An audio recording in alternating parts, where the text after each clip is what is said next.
For me, a fractional person is working minimum 10 hours to 20 or 30 hours a week with a company. So no, like in that case, no. Consulting, an hour a week, different. How can you as a culture, as a go-to-market team, be more likable? How can you like show up as authentic self, as sharing stories that help people see who you are, what you believe, what you feel? I was fortunate enough that my board said that in the meeting. They said, the reason you're going to be great at this is because you care so much. And so it is always about harnessing that amount of care, but knowing that you have to hold a high standard. Real talk backed up with real action. This is GTM News Desk. I'm Rachel Downey. And I'm Mark Killens. Let's see what's trending.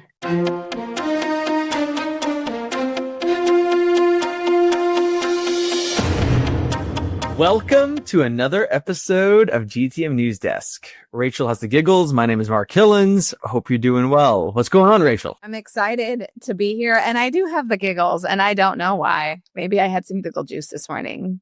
It's casual, Mark, for the summer. Kind of casual. I mean, I should be in a t-shirt. It's semi-casual, Mark. No tie. We're doing this episode in June 2025. Hope your start to the summer is going well. If you're in the Southern Hemisphere, hope you're having a good start to the winter. I was actually speaking to someone in Australia yesterday, and he didn't have the same enthusiasm I did because he's going into winter. Well, over here in the Midwest, it's humidity season, and I didn't get the memo of being casual Rachel today, so I am in my polyester finest. Although, because we are a news desk, I am also wearing glitter shorts, and so I am balanced.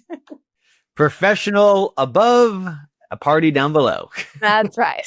Are we allowed to say that? I think so. We got an awesome episode for you folks today. The guest, Brie. You know Brie, right, Rachel? Well, I know her. We worked together at her company, Altvia, and she is an exceptional leader. And I think our guests are not only going to learn a lot, I think they're going to like her a lot. And that will be relevant as we get into our conversation here. And that is segment number 3. We're going to do 2 segments before that, starting off with the great rise of the fractional leader. And look, Rachel, I was a fractional leader for about 2 years for many different companies. So I get it. I felt it. I experienced it. Take a look at the link that's in the show notes. A very interesting stat that was quoted in that article, Rachel. 57% increase in fractional roles since 2020, according to the U.S. Bureau of Labor Statistics. Pretty legit source. Yeah. So why do you think that is? I think it's due to many reasons. One being COVID and how COVID transformed the economy in a way, how COVID had a massive impact on an industry, information technology, SaaS, that now relies a lot on fractional leaders. They always did to some degree, especially early stage startups. But because COVID changed everything, that's a reason. And then I think the third reason is AI and companies trying to, be very efficient, very profitable out of the get-go, not have a lot of overhead, along with just overall the narrative in the marketplace around do less with more, like more bootstrap, don't take as much VC money. You can build a one-person billion-dollar company or whatever. Like, I don't know.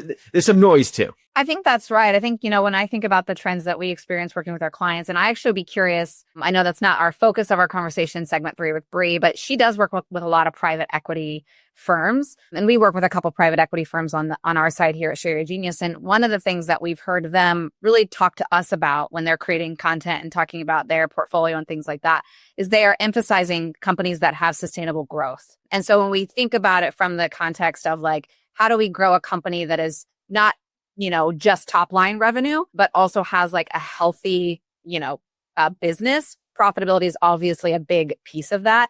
And so bringing in fractional support to help you get to where you need to go without taking on that overhead, I think makes a lot of sense. And it's what we've done at Share Your Genius. We're a little service-based company, but, we've worked with you, Mark. We've been working with a fractional COO for the last 6 months just to kind of help us get our ducks in a row, if you will, as we try and grow and do it in a way that is sustainable.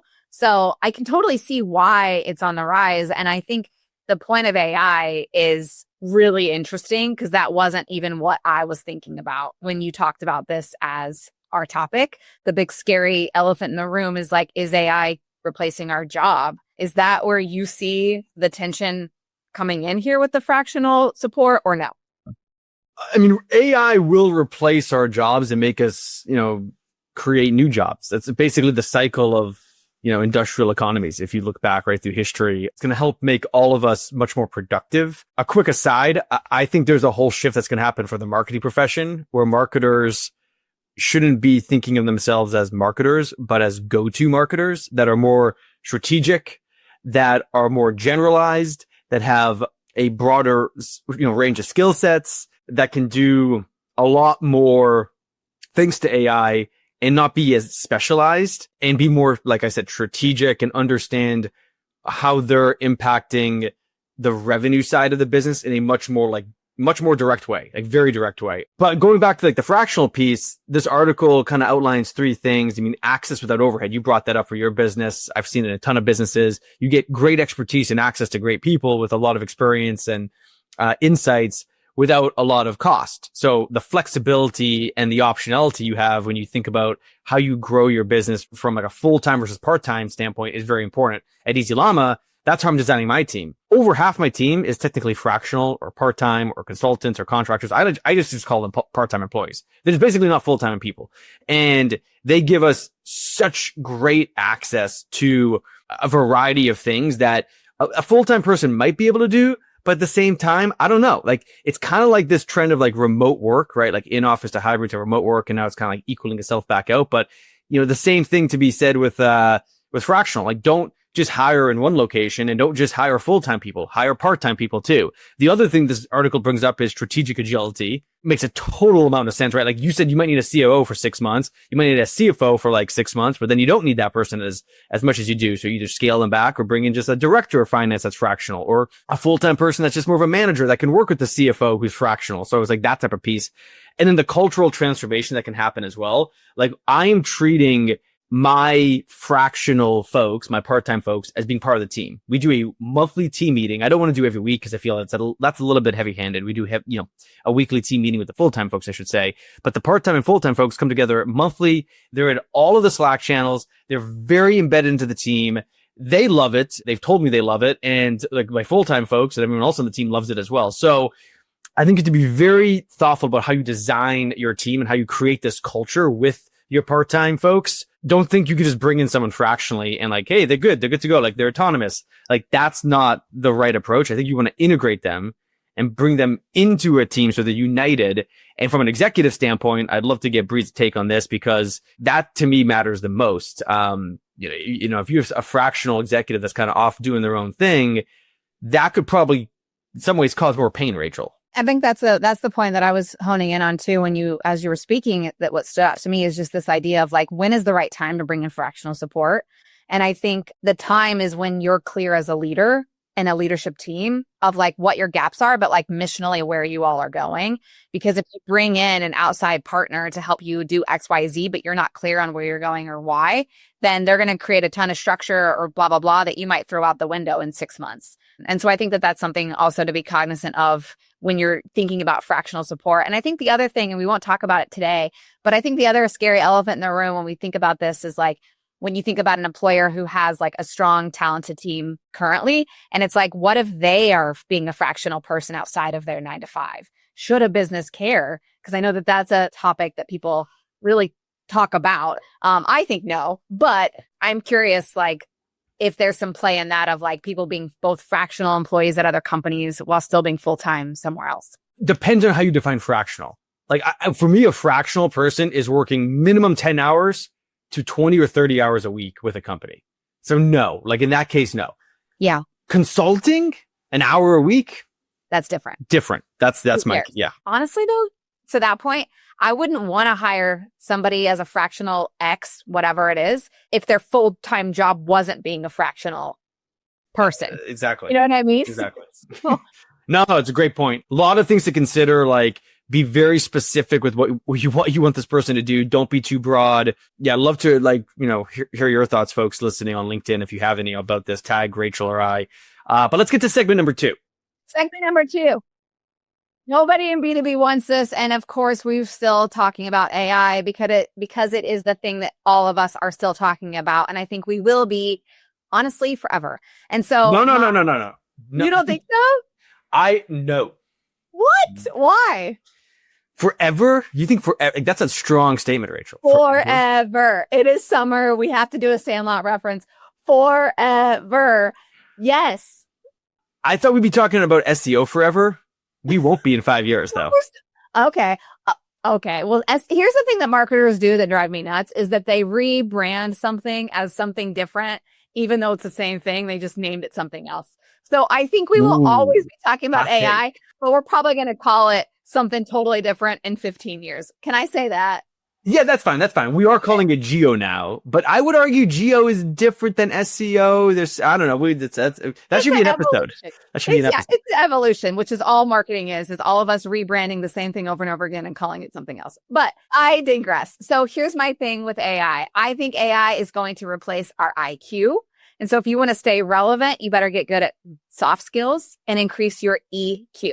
Because here's the truth that no one else is saying out loud. And I have the right to change my mind because I get to. But nobody in B2B wants to work with someone who is technically brilliant, but emotionally vacant. There are so many horror stories out there of having bad bosses or working for people that you don't actually believe in.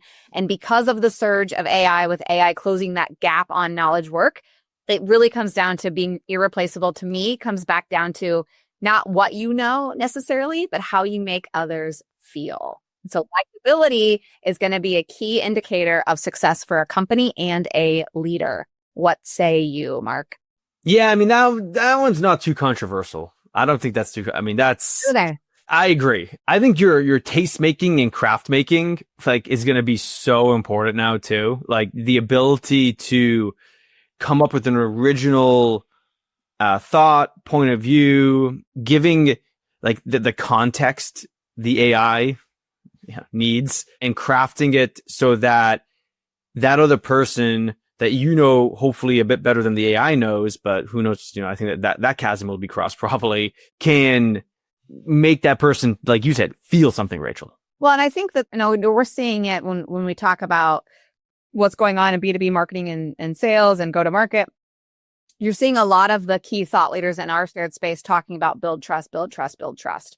Well, trust is not built by knowledge proficiency. There is knowledge credibility, absolutely, that is needed in order to build trust. But trust is really built through fostering human connection, like making people feel like they know you, that you know them, and kind of having those relatable experiences. And when you have those relatable experiences, you ultimately do build connection. And then connection over time builds trust. And that's what ultimately motivates people to buy or choose you over a competitor, et cetera, et cetera. Because in the day and age of AI, your copy can be copied, your message can be mimicked, your product can be, ripped off. Like all of that is true. And so I think when we take a step back and go, nobody in B2B wants this, we talk about AI, I think that really what it comes down to is how can you as a culture, as a go-to-market team, be more likable? How can you show up as authentic self, as sharing stories that help people see who you are, what you believe, what you feel? Because at the end of the day, people are motivated to buy based on their feelings. All of that is pretty much spot on. The AI piece, when it comes to fractionals, how do they think about using AI to increase their productivity? Because ultimately a business is about being more productive, which equals being more profitable. So thinking about how they use it as an individual, but then how they use it with their teams, but then also the cultural impact that AI is having on teams themselves. How do leaders lead their teams with AI through this AI change and transformation? The empathy that you have to think about, the emotional intelligence that has to still be very present, or if not more present. I'm sure Brie will talk about this. We'll ask her some questions about this. But to me, that's a big thing that we've not given enough thought to, Rachel, is how is AI going to impact leadership, leading teams, growing teams, and just each person on the team? How will it impact them? We're just so focused on productivity and efficiency, which is, leaving us blind in some way. Well, and I think, going to this conversation with Brie, to that note, clearly her coming on a podcast, her creating content, her being part of that is actually speaking to that solve, which is as a leader, you have to be in front of your people in an authentic way, speaking and talking and using video and audio as a way to like bring your brand, bring you to life, bring your culture alive. And I think, AI shouldn't replace that human quality piece, because that is our core differentiator at the end of the day when we think about our companies and the brands that we're building. Exactly. All right, let's go to segment number 3 with Brie.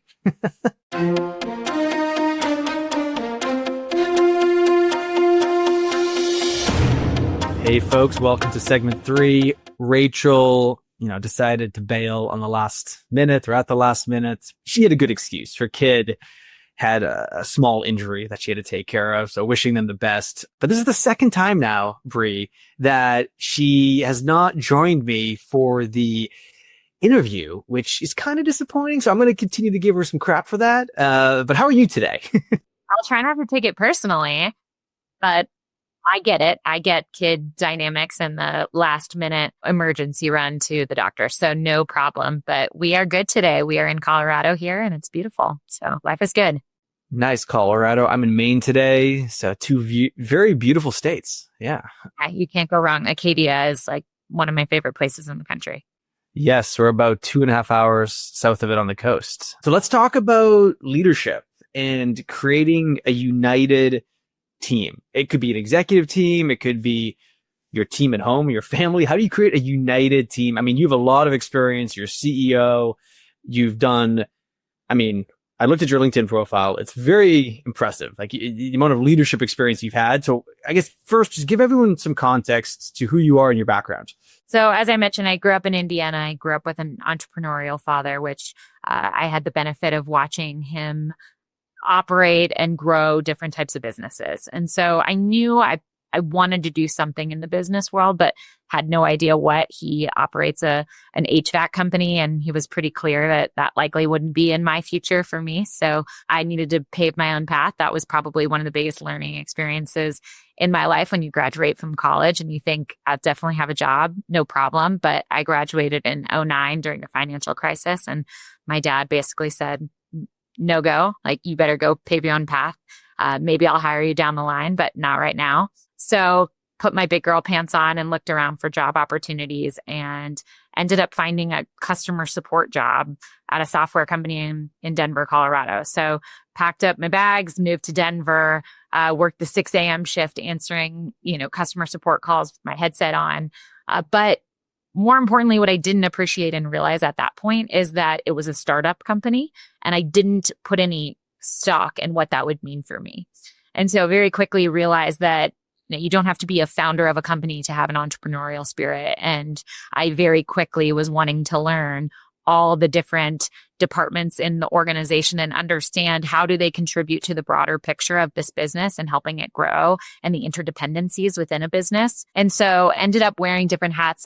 Within my first few years there, I kind of worked in different departments and really started to understand the inner workings of a startup software company. And that CEO ended up leaving and buying another software company in conjunction with a private equity firm. I joined that and helped grow the business from a sales and marketing standpoint. And again, really got the experience, like front row seat, learning from the CEO. What are the go-to-market motions you need to put into place? How do you use capital efficiently and effectively to then build enterprise valuation in a business? And so pretty much since then, I've worked in some way, shape, or form for that same CEO. He ended up starting a software fund for a private equity firm and is now buying businesses. And so Altvia is actually one of their businesses. And so I joined to run operations. And then soon after, the founder said, I'm actually ready to be done. And so I became CEO in 2021, and we've been growing the business since then. And it's been a fun ride.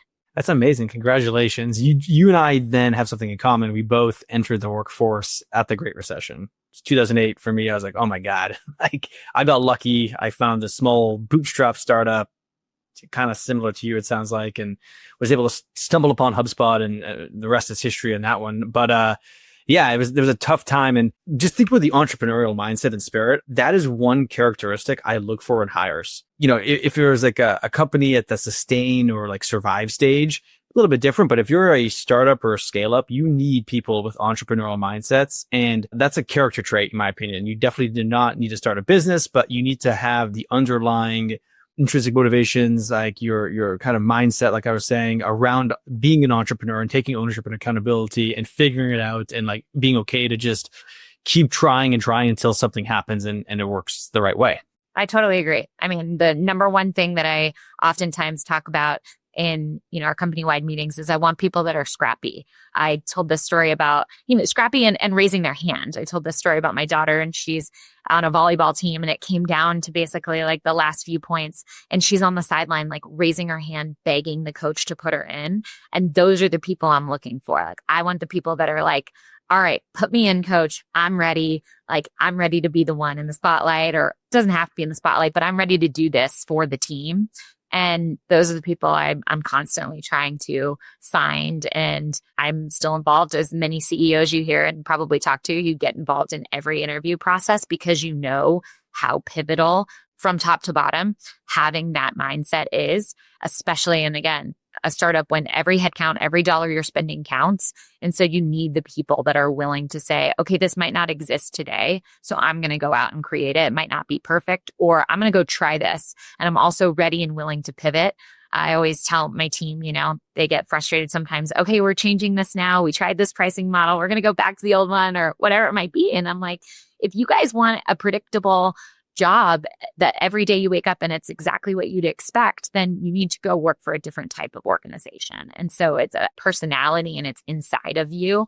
And it's the skills that sometimes are much harder to identify when you're looking at a resume, and you pretty much have to have the one-on-one conversation with the person and ask the questions that will get to that root of it. Again, being very entrepreneurial and scrappy. Yeah. And we could do a whole probably conversation, but I do not like resumes. I don't use resumes almost ever. But that's a whole other side conversation. Let's get it into leadership specifically. I want to know, let's go deep really quickly. So vulnerability, you have multiple executive teams. It sounds like you're overseeing as part of the private equity group and how you built the business. You have your own leadership team, the direct leadership team. Think through, I guess, some of the things that make leadership teams, I guess, good and bad, but I want to talk about vulnerability as it relates to the good and bad of leadership teams, because at HubSpot, we were taught a lot of things when it comes to leadership. One thing we learned from is radical candor, like that book from Kim Scott. It's a great book, about being transparent. And I think vulnerability and transparency go together, and transparency in leadership is really important. Love to get your take on all this though. So I'm a crier. And it's super frustrating, and it's something I oftentimes cannot control. And when I first became CEO, we had our first board meeting, and we had a really tough conversation about certain talent on the team that likely needed to be replaced. And I knew it was true, right? They were saying what I knew. However, it still was hard. And embarrassingly, I cried in my first board meeting. And I really haven't told many people about that, because it's still embarrassing to me, honestly. And I quickly realized I needed to get a coach and talk through that. And so did the hard work and had conversations about it, and realized that by being vulnerable, that needs to be, you hear people say that needs to be your superpower. And I was fortunate enough that my board said that in the meeting. They said, the reason you're going to be great at this is because you care so much. And so it is always about harnessing that amount of care, but knowing that you have to hold a high standard. And so what somebody said to me once, which resonated from that point forward, which was, of course, there's the Brene Brown, being clear is kind. But even more so, someone said, it was probably my coach, honestly, that I had at the time. And he said, hard conversations make for an easy life for everyone involved, and easy conversations make for a harder life. And I realized that by being as transparent and honest with those people as I could be, that I was actually doing the vulnerable, kind thing. And really what I had wanted to do was, again, kind of cry behind the scenes, and, how hard it was to tell people, especially people that had built this business for many years, that I was inheriting as the CEO. Having those hard conversations really inevitably was much kinder. And so kind of coupling a lot of that experience has made it so that you can be vulnerable, but also be firm and do the right things for the business. And that's, I think, what every leader is constantly trying to figure out is that dynamic. Because people do want to work for caring people. They do. They want to work for people that are willing to be vulnerable, that understand the dynamics that you have going on in your personal life and how that needs to impact what you're doing professionally oftentimes. And so you do have to have that, but you also have to hold a high standard and have to have a very highly accountable culture. And so it's the eternal balance and push and pull. It sounds like leadership teams that are more vulnerable, that are okay with being emotional, to your point, like probably as long as they have a culture of high standards and excellence, they are going to be performing at a higher level. Is that what you've seen? That is what I'm seeing. And I'm sure you've done some of the research as well around how AI is also going to shift that. The soft skills are going to be the things you can't leverage AI for. And so I think we are going to have to see, and we're going to see more of these leaders that are leaning into the skills that make them a unique leader. It's not all about, you can suddenly use AI for a lot more than we used to, that, inevitably some of these hard skills were so beneficial. And, where'd you go to business school and what are the, skills that you can bring to the table? And now it's really about like, how do you empower and enable people?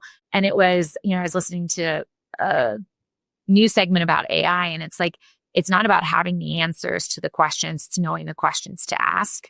And that's, I think, really something that you can't teach people. You got to find that in people. And I think when you come from an empathetic or a vulnerable mindset, the hard questions that need to be asked. It's a lot easier then to use the AI tools and whatnot to help kind of build the full picture. Let's transition to your take on what a high performing leadership team looks like. And then we can get into how do you actually create a high performing leadership team and who creates it? I would love to actually get your take on like the who versus like how do you do it? But what does it look like? And like you could even say like what does it not look like too? Sure. And I do think it matters based on the type of CEO and leader and the stage of the business that you're in. You mentioned that, Mark, and I thought that was spot on, because a growth focused type of business versus a turnaround business could be very different by way of the skill sets that you need. But I think something that I had to learn pretty quickly, everybody deals with this in their first CEO gig, is that, you've got people that maybe have a lot of historical context and knowledge and have done a great job for where the business is today, but aren't necessarily who you need for where the business needs to go. And so in my mind, I think you have to be, first of all, thinking about that. What are the things that need to get done, and what is the skill set? And not be afraid of losing the historical context. And that's a hard thing, I think, for a lot of leaders that oftentimes are used to having all the answers, and they have people that they rely on for some of those answers around the table. So that was one lesson that I had to learn relatively quickly. And then the other thing is, I've always leaned into this, but someone once said to me, eagles don't fly with pigeons. And I think looking at your people around the table and knowing and being able to identify that all of them are eagles, because you hear this all the time. You're the coach of the team. If you've got one weak link, all of a sudden, or you could just have one superstar, you're not a great team.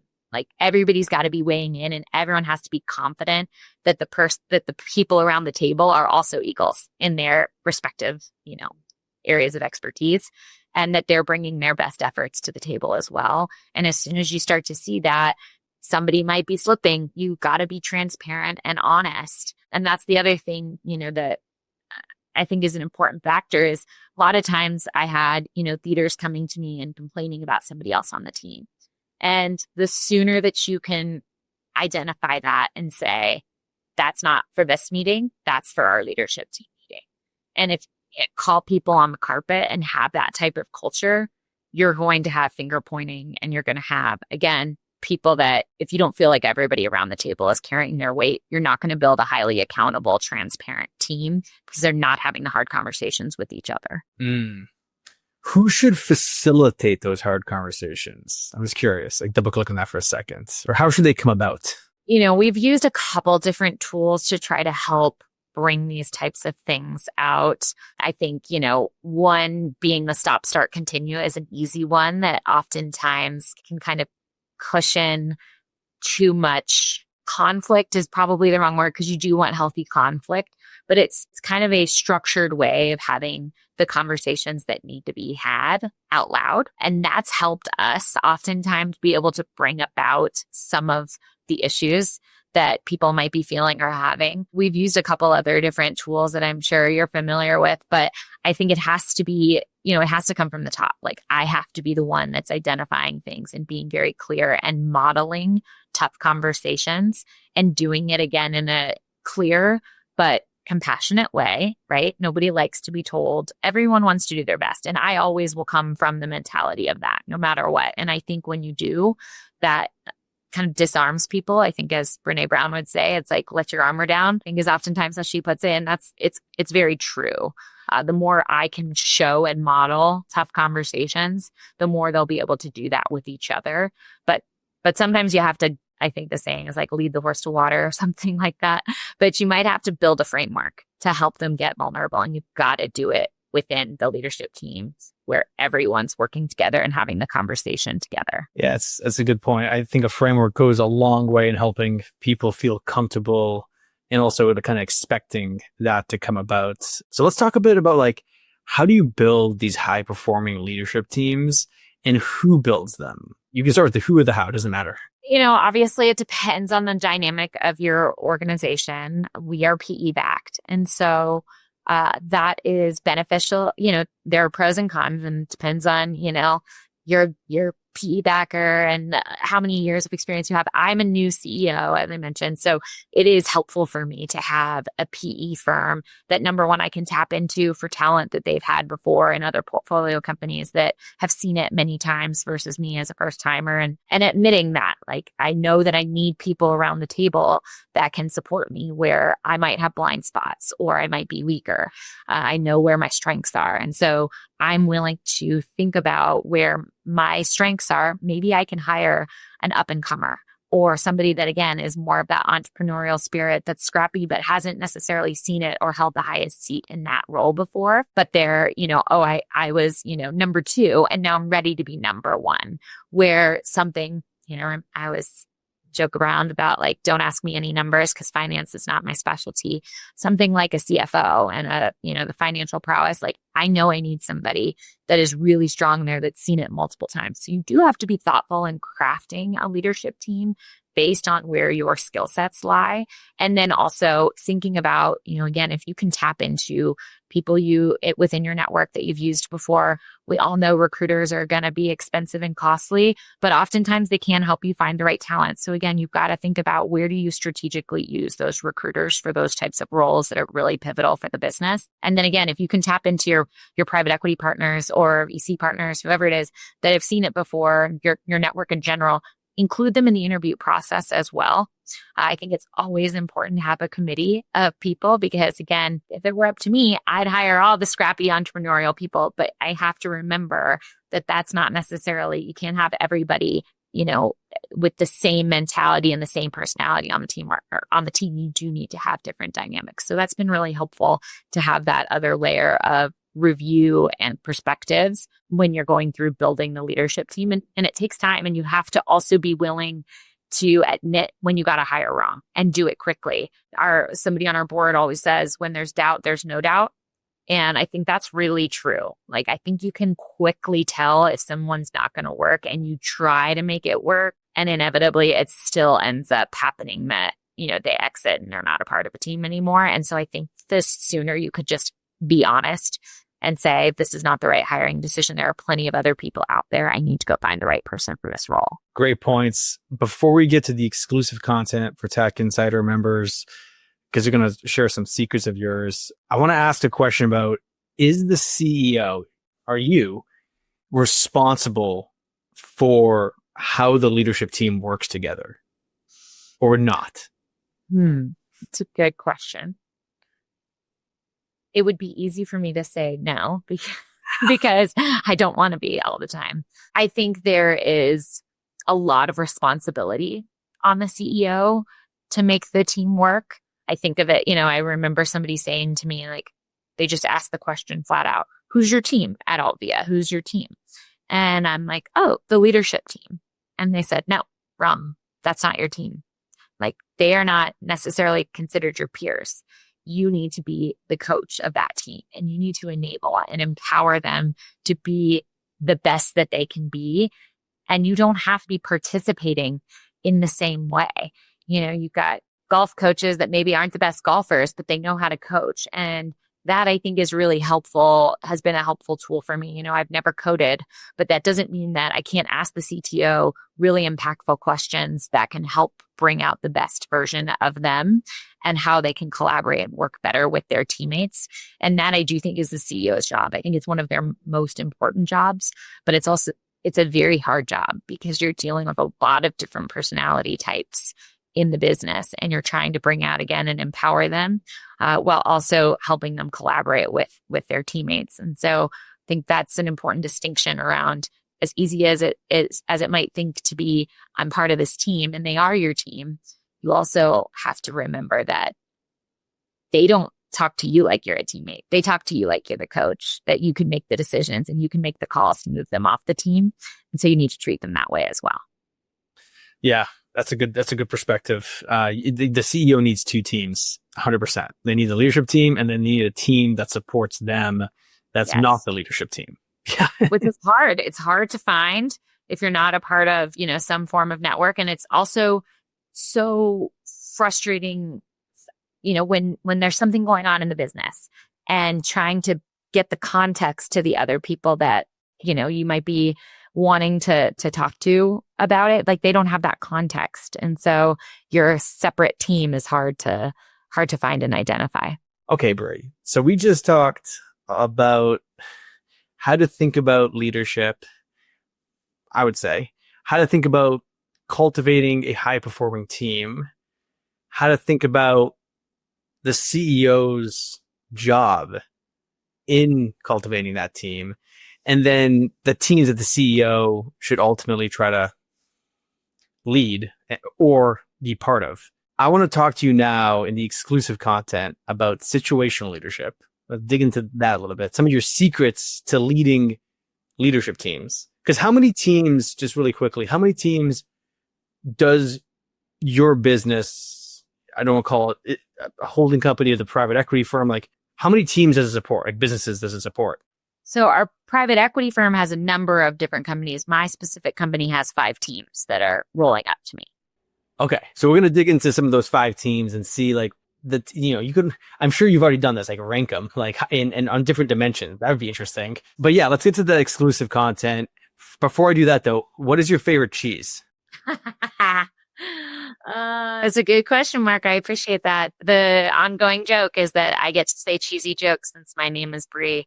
And I was called Gouda in high school. So you can call me any cheese name and I'll probably answer. No, Gouda is a great cheese. That's a good name. That's everything. I love that. All right. So everyone, check out Tack Insider, tackinsider.com for the exclusive content. Brie, thank you for being on the podcast there, GTM News Desk. Thanks for joining us on this episode of GTM News Desk presented by Tack Insider. To dive into the exclusive content with our guest today, head to the link in the show notes to subscribe to Tack Insider. Until next time, I'm Mark Hillens. And I'm Rachel Eltz Downey. Let's keep it people first, everybody.